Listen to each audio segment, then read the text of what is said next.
আমার মাটির পাখি বানানোর ভিডিওটিতে আমার ছোট্ট এক সাবস্ক্রাইবার আমাকে কমেন্ট করে জানিয়েছিল আমি যেন মাটি দিয়ে বাঘ তৈরি করি। এই জন্য আমি আজকে বসে পড়লাম মাটির বাঘ তৈরি করতে। প্রথমে আমি মাটি দিয়ে একটি ল্যাংচার মতন শেপ করে নিলাম, যেটা হবে বাঘের বডি। এরপর বাঘের গলা এবং মুখটি জুড়ে দিলাম। যেহেতু এখানে বাঘটি শুয়ে আছে, সেহেতু শুয়ে থাকলে একটি বাঘের পা ঠিক যেভাবে থাকতে পারে সেই অনুযায়ী আমি বাঘের পাগুলিকে একে একে জুড়ে দিলাম। বডির ক্ষেত্রে বাঘের মাসেল বোঝানোর জন্য এক্সট্রা করে কিছু মাটি অ্যাড করে নিলাম। বাঘের মুখের অংশের মাটিটি একটু শুকিয়ে গেলে মুখের অংশে আমি চোখ, নাক, মুখ সেগুলো ডিটেলিং করলাম।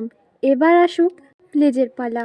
সেই বাঁকা লেজটাকে বাঘের পেছনের দিকে লাগিয়ে দিলাম এবং একটি সরু সূচের সাহায্যে বাঘের গায়ের লোমের এফেক্টগুলো নিয়ে আসলাম।